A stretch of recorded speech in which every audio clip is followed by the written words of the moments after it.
Olá, seja bem-vindo ao estudo diário do Maimônides. E nessa aula nós vamos fazer uma aula introdutória, na verdade uma aula de introdução.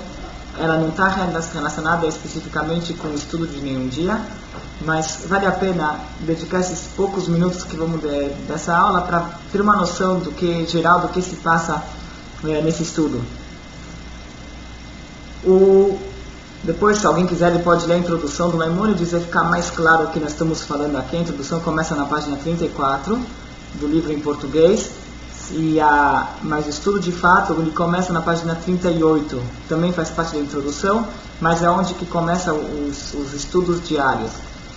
De qualquer modo, o Maimônides, ele está escrito sobre a turma do Maimônides o seguinte: desde Moshe até Moshe, não houve como Moshe. Desde Moshe Rabbeinu até o Moshe ben Maimônides, não houve uma pessoa como Moshe.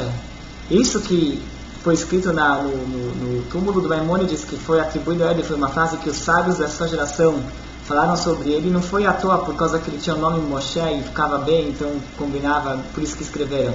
Na verdade tem uma razão um pouquinho mais profunda. Moshe Rabbeinu, o primeiro Moshe, o primeiro Rebbe, foi aquele que fez a Torá viável para todo o povo judeu. A Torá que era Deus deu para o povo a Torá escrita, e para Moshe apenas a Torá oral.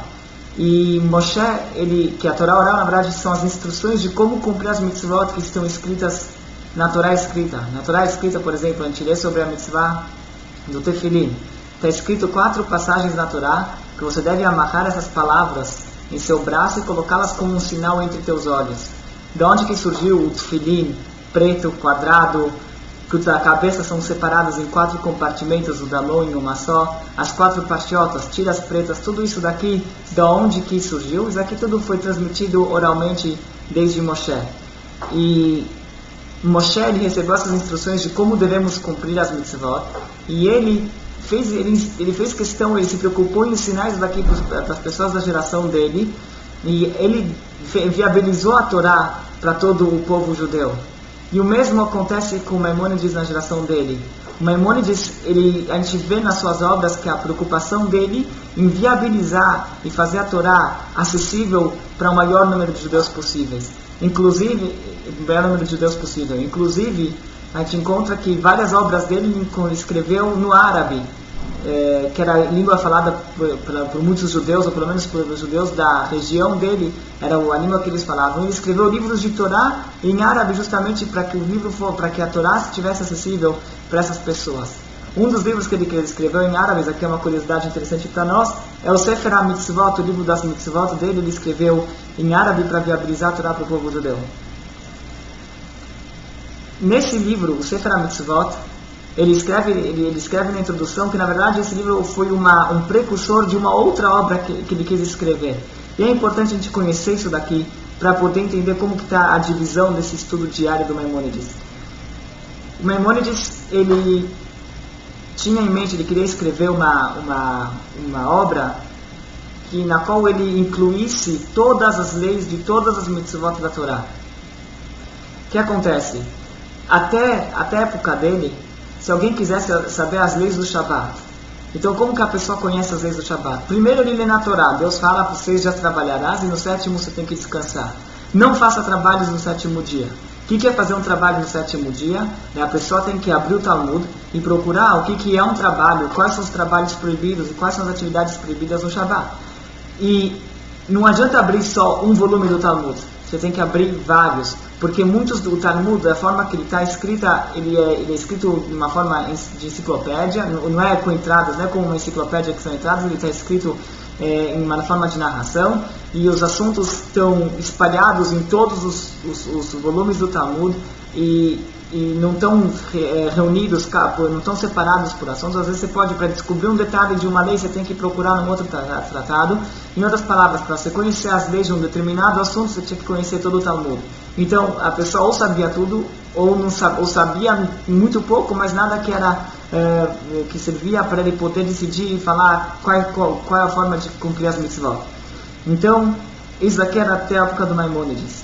Na época do Maimônides ele não foi o primeiro, já tiveram alguns antes dele que fizeram sobre assuntos determinados, eles escreveram algumas leis, mas o Maimônides foi o primeiro que ele resolveu, ele se preocupou muito, eu quero colocar todas as leis da Torá de uma forma concisa, porque no Talmud, até você chegar na lei é muito complicado, porque o Talmud ele vai relatar todos os argumentos que foram levantados, todas as questões e dúvidas e discussões que foram levantadas antes de chegarem na conclusão final e na decisão da Halakha. E a pessoa que está estudando aquilo, ele pode acabar se perdendo, pode acabar se confundindo, e ele não vai ele vai deduzir coisas erradas.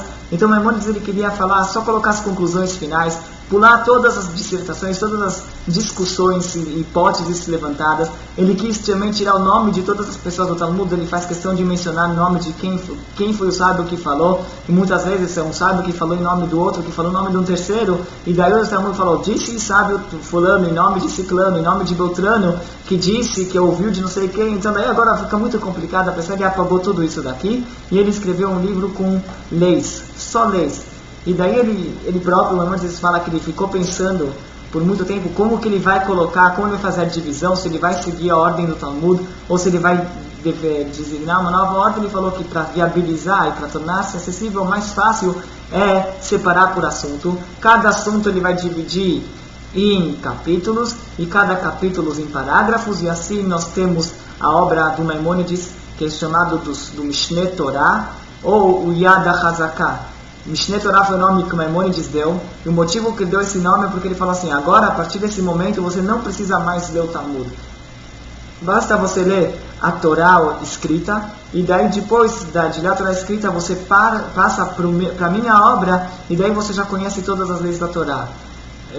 Isso que ele falou, por isso que ele é chamado de Mishneh Torah, ele é uma acompanhante para a Torá, por causa que minha obra seria o que ele vai acompanhar, ele vai servir a Torá. Esse termo Mishneh é usado como vice, Mishneh Lemelech, vice-rei. Ele é um segundo rei, assim também é um livro que você anda com a Torá e você anda com o Mishneh Torah e você está feito, né? Isso que o Maimônides quis, esse que era o propósito dele. E outro nome que esse livro recebeu é Yad HaZaká. Yad é por causa que tem um valor numérico de 14, que são 14 livros que compõem essa obra do Maimônides. Nessa obra do Mishneh Torah, lá ele discute então todas as leis de todas as mitzvot. O Sefer HaMitzvot, que é o livro que nós vamos estudar, ele não está aqui para abordar as leis de cada mitzvah, ele só está aqui para enumerar as mitzvot, enumerar as 613 mitzvot, porque nós sabemos que tem 613 mitzvot no Talmud, já foi afirmado que tem 613 mitzvot. Não só isso, dessas 613, 248 são mandamentos positivos e 365 são proibições. Então, por mandamento positivo, para citar um exemplo, faça o Brit Milá, coma matzah em Pesach, coloque tefilin. Proibições seria não trabalhe no Shabbat, ou não come carne não kasher. Aqui são proibições. Então, na verdade, tem dois tipos de mitzvot na Torá, mandamentos positivos e proibições. E o Maimônides, então, ele resolveu que ele tem que numerar essas 613, porque o Talmud não se deu o trabalho de numerar elas, colocá-las em ordem. Então, o Maimônides ele resolveu que ele vai numerar as mitzvot antes dele começar a elaborar as leis de cada mitzvah. Numa próxima aula nós vamos explicar um pouco mais como foi a divisão desse livro do Maimônides, do Sefer HaMitzvot, e como é feito o estudo diário.